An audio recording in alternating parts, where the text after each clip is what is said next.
Growing up with like the PS2 and my Nintendo DS, oh yeah, man, Lego Star Wars, the complete saga, oh baby. I've always just been a huge Star Wars fan too. Like growing up, I used to watch the movies all the time, both the original trilogy as well as the prequels, which, you know, the prequels were actually coming out like while I was growing up, so I just have a lot of nostalgia for those two, because I remember when like Revenge of the Sith went into theaters, and I remember in like 2012, they brought back The Phantom Menace and released it in 3D, and I was so excited because I thought they were about to re-release like all the Star Wars movies in theaters in 3D, at least I thought that was the original plan, but unfortunately, that never ended up happening. They only did The Phantom Menace, and then they just kind of stopped there, but I remember going to see that. It was me and my cousin, and yeah, that was so cool seeing it in 3D, seeing them do all the crazy flips, and then obviously that final iconic battle between Obi-Wan, Qui-Gon, and Darth Maul. Like, you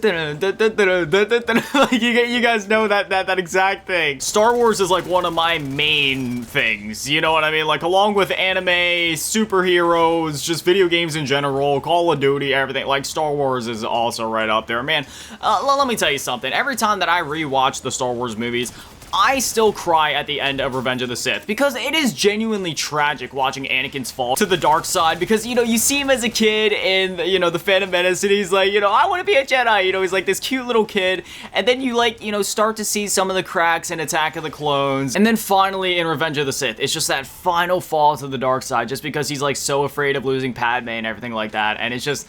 Again, it's so sad when you just watch that transition from him being that cute little innocent kid, just like, yeah, I want to be a Jedi, you know, whatever, and then just burn it at the end, man. Like, as soon as the lava catches him and he starts burning and screaming, like, you know, when Obi-Wan, like, does that thing where, like, kind of, like, flinches, like, he doesn't even want to look at him, as it's just, like, you feel that. You're my brother, Anakin. I loved you. Like, oh, it works. And straight up, the older you get, the more you listen to Yoda, the more you realize, like, dude, that dude is spitting facts. I also love in Empire when Luke first goes to train and he first finds Yoda, and Yoda is just, like, straight up messing with him. Like, obviously, you know, like, and most other times that you see Yoda in Star Wars, he's being, like, generally pretty serious, especially in, like, the prequel trilogy.